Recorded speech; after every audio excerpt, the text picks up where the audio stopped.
नमस्कार, आप देख रहे हैं छत्तीसगढ़ का पहरेदार। मैं हूं मीरा रवि। देश और दुनिया की हर महत्वपूर्ण खबर लेकर हम आपके सामने उपस्थित हैं। मैं राजेंद्र जैन, प्रधान संपादक छत्तीसगढ़ का पहरेदार, अखबार और वेब पोर्टल अंबिकापुर आपका स्वागत करता हूं। आज हमारे कार्यालय में सामाजिक कार्यकर्ता श्री भरण पांडे जी आए हुए हैं, उनका स्वागत है। हमारे साथ हैं हमारी विशेष संवाददाता प्रीति पटेल जी। गत 13 जून शनिवार को रामगढ़ में टी.एस. बाबा के द्वारा एक प्रायोजित कार्यक्रम आयोजित किया गया, जिसमें रामगढ़ की पहाड़ी में अदानी को जो खदान खोल देने वाले हैं कहते एक्सटेंशन, उसके बारे में विरोध जाहिर किया गया। तो मुझे लगता है कि ये पूरा कार्यक्रम कांग्रेस का ही एक कार्यक्रम था, जिसमें उनका उद्देश्य वोट लेने के लिए सबको इकट्ठा करना था और अदानी के ऊपर दबाव डाल के पैसे की मतलब जो बोलते मांग करना था।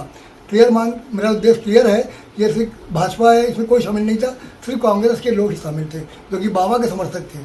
तो ये मैं चाहूँगा सामाजिक कार्यकर्ता अभिनव पांडे जी, वो स्वयं भी उस दिन वहाँ गए हुए थे, तो उनको वहाँ क्या लगा, श्री पांडे जी। बहुत बहुत धन्यवाद आपको। और सबसे बड़ी बात कि मैं वहाँ गया था जी। दूसरा चीज, आप एक पत्रकार और इंजीनियर उसमें भी होते हुए आप जो बात बोले, मूर्खतापूर्ण बात मेरे को लगा। कैसे? आपका सीधा सीधा ये कहना है कि टी.एस. बाबा ने ये किया था और वहाँ उनका कार्यक्रम था। मैं इसका समर्थन नहीं करता, न इसको मैं मानता हूँ। भाजपा के आदमी थे उसमें? फिर वही सुनते तो आइए। अब जी। आप प्रश्न कर लिए, अब मेरा जवाब सुनिए। सुनिए। आपकी पूरी बात मैं समझ चुका हूँ। तो सर्वप्रथम की जो लोग हंसदेव और रामगढ़ का विनाश किया जा रहा है अदानी एंड कंपनी द्वारा। अदानी कहीं नहीं है, अदानी वो राजस्थान कोल लिमिटेड के नाम से है जी। लेकिन टोटल आप भी समझ रहे होंगे कि अदानी ग्रुप के ही हैं लोग। हाँ। और इसमें सर्वधर्म सम्मेलन या सर्व पार्टी का ये नहीं था जी। ठीक है, कोई भी इसमें आ जाए तो कोई किसी को आपत्ति नहीं होना चाहिए। वर्षों से देख रहे होंगे कि आम ग्रामीण बैठे हुए हैं लगातार, कोई 600 दिन से, फिर कितने दिन से, साल भर से, ये सब लगातार देखते आ रहे होंगे। जी। जी। और लगातार पेड़ों की कटाई हो रही है। हाँ। तो इसी में परिचर्चा था, रामगढ़ में दरार आ रही है, रामगढ़ की और हमारी सभ्यता संस्कृति अगर मिटाई जाए, इसमें कोई भी आदमी यदि शामिल होता है तो हम उसे कैसे बोलेंगे कि ये किसी पार्टी का था। सर्वप्रथम हमने जब वहां गया, मैं तो खुद गया था, आप तो सुना सुनाई बात बोल रहे हैं। मुझे कहीं भी कांग्रेस पार्टी का ना तो झंडा, ना बैनर, ना और कुछ। हाँ, कांग्रेस के लोग दिखे जरूर। और जब ये था, आपका चल रहा था हंसदेव बचाने का अभियान, इसमें ग्रामीण तो शुरू से हैं ही और होना भी चाहिए जी। मुख्य रूप से अगर नेता लोगों की बात करेंगे तो भानु प्रताप जी जो हैं, हाँ। खुल के शुरू से इसमें मेरे को दिख रहे हैं। अभी साल 2 साल से आप देख रहे होंगे। इसके बाद अभी जो 13 तारीख को आप बता रहे हैं, इसमें प्रारंभ से भी इसका श्रेय भले आप भी कहिए या नहीं कहिए, मैं देखा कि पूरा एक्टिव थे आदित्येश्वर शरण सिंह जी। और आम लोगों, वहाँ कांग्रेसी आप सिर्फ बोल दिए, वहाँ कई हजार लोग थे, सिर्फ हजारों लोग नहीं थे, और आम ग्रामीण थे, क्षेत्र के लोग थे, अंबिकापुर के थे, बाहर के लोग भी आए थे।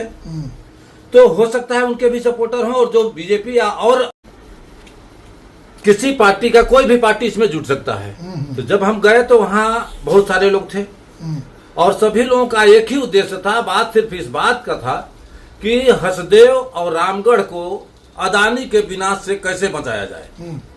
तो ये बहुत अच्छा मुद्दा है जी। और इस मुद्दे में अगर ग्रामीणों का साथ या उनका अगुवा बन करके कोई भी आता है, ये तो कांग्रेस पार्टी और टी.एस. बाबा का आप नाम ले रहे हैं, अगर इसमें पुतिन और ट्रंप भी आए तो हम उसका स्वागत करते हैं। अच्छा, ये बताइए मेरे को कि पूरा मुद्दा है कहते एक्सटेंशन वाला, तो इसमें जब केंद्र सरकार और छत्तीसगढ़ की भाजपा सरकार ने सहमति दे दी है, आदेश दे दिया है, तो आप लोग कौन होते हैं? आप लोग क्या अधिकार है? मैं बता रहा हूँ हम लोग कौन होते हैं। बोलिए। आम जनता, क्या इसका नाम क्या है? जनतंत्र। ये राजतंत्र नहीं है, न तानाशाही तंत्र है जी। लेकिन ये धूर्त तंत्र बन गया है। आज आम लोग अपने अधिकार से वंचित हैं, उन्हें अपना अधिकार कुछ नहीं है। जो ऐसा चाहते हैं नेता लोग पूंजीपतियों के गुलाम हैं। ठीक बात है ना?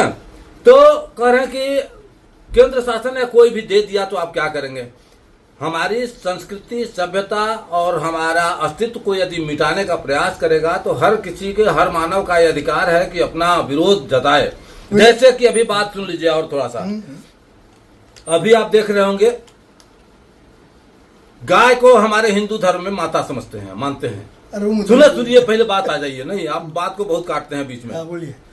गाय के लिए जिससे आप बोल रहे हैं कि ये कर दिया तो क्या करेंगे, गाय को कोई, ये लोग पहले गाय के नाम पर वोट मांगते हैं, इसके बाद बोलते हैं कि गाय के, कोई बोलता है घर में खाओ कोई बात नहीं है, कोई बोलता है 14 साल के बाद खाओ, कोई कहता है मिथुन कह के खाओ लेकिन खाओ, और चंदा भी लेते हैं।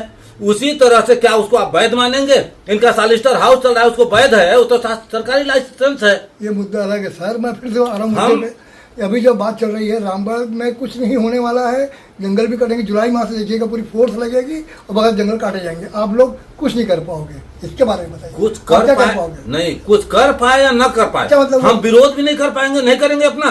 हमारी सुनिए, हमारी इज्जत आबरू जान पर संकट आए और हम उसका विरोध भी न करें, उसको जिंदा नहीं मुर्दा बोलते हैं। ठीक है, वो जीत जाएगा वो अलग बात है, सब बर्बाद। हमारा संस्कृति, हमारी सभ्यता, हमारी सारा कुछ, हमारी प्राकृतिक संपदा को कोई लूट रहा है और जो जंगल जमीन सब हमारा है और उसे कोई जबरन लूट रहा है, आप उसको बोल रहे हैं वैधानिक तरीके से लूट रहा है। तो जब सरकार निर्णय ले चुकी है उनको सिर्फ कार्रवाई करना है। जहाँ तो मेरा मानना है, सुन लीजिए, आप भी यहाँ रहेंगे, मैं भी यहाँ रहूंगा, ये जुलाई माह में ही पूरी पुलिस फोर्स लगा के वहाँ जंगल काटे जाएंगे, आपको प्रवेश नहीं करने दिया जाएगा। वो हो, ये पूरे आदमी को कटवा सकते हैं, वो अलग बात है, लेकिन ये नैतिकता की बात, ईमानदारी की बात नहीं है। जैसे इसमें इस मुद्दा में तो राजेश अग्रवाल जी भी बोल चुके हैं कि वो, सुनिएगा उनका क्या शब्द था कि इतना इन्वेस्ट कर चुका है, इसे रोक पाना मुश्किल है। तो ये बात तो साफ जाहिर होता है कि पैसा के आगे आम इंसान का कोई जीवन का मोल नहीं है, ये मान रहे हैं ना आप? तो आप भी वही बात बोल रहे हैं, कोई किसी कानून बना के थोप देगा। आप कानून क्या जानते हैं बताइए जंगल के बारे में? जंगल का कानून नहीं, वन विभाग का ये है, कोई भी पेड़ को काट ही नहीं सकता। वन संरक्षण अधिनियम का देखिए 1927, 1972 बहुत आए हैं, बहुत इसका कड़ा कानून है कि कहीं भी अगर प्राकृतिक संपदा है, जितना पेड़ है उसका 10 गुना पहले लगाया जाएगा और उसे काटने के लिए वन विभाग ही काटेगा, उस क्षेत्र में दूसरा कोई नहीं घुसेगा। वन विभाग लेकिन काटेंगे सर, नहीं, यहाँ पर बहस मत करिए, सुनिए, मेरे पास पूरे प्रमाण है। जी। अदानी के आदमी घुस के काटते हैं, वन वाले, वन विभाग, फॉरेस्ट तो बिल्कुल अपने यहाँ आराम करता है, सबको पैसा मिलता है, आपको भी पैसा मिल जाएगा, आप चुप हो जाएंगे। हो सकता है थोड़ा मोड़ा मिला होगा इसलिए आप नहीं बोल रहे हैं, आप उसका बहुत सपोर्ट कर रहे हैं। सपोर्ट नहीं कर रहा मैं, यहाँ दो एक और मैं देखता हूँ कि कभी कभी जो फर्जी लोग हैं वो अपने आप को आदिवासियों का मसीहा बनाकर और यहाँ रैली निकालते हैं कि अदानी को स्थापित करो, हमको रोजगार मिल रहा है, शिक्षा मिल रहा है, ये मिल रहा है, वो मिल रहा है। हमको तो वैसा ही बात लग रहा है आपका कि आप चलिए आप उनकी बहस स्वागत करते हैं और वेट करते हैं समय का। धन्यवाद। समय दीजिए, आप भी देखिएगा, अब मैं भी देखूंगा बिल्कुल, लेकिन हम सभ्यता संस्कृति मिटने नहीं देंगे, हम इसके लिए जान हाजिर है, जान देने को तैयार है। अरे आप जान दे कौन रहा है आपकी? जब राज्य सरकार और केंद्र सरकार ने सहमति दे दी है, अब इनको बस क्रियान्वयन करना है। आप भी यही रहिए, मैं भी। गलत नीति का विरोध हम करेंगे, चाहे कोई केंद्र सरकार हो कि कहाँ की सरकार हो। लोकतंत्र है, माइक आपके सामने है, बकायदा रोज अपनी अभिव्यक्ति निकालिए, कोई दिक्कत नहीं है। लेकिन जो गवर्नमेंट का काम है, गवर्नमेंट के अधिकारी वहाँ लग जाएंगे, पुलिस लग जाएगी, पूरा फोर्स लग जाएगी, आप भी देख चुके हैं। लेकिन फिर वही कार्रवाई फिर दोबारा होगी, थोड़ा वेट करिए। धन्यवाद, बहुत बहुत।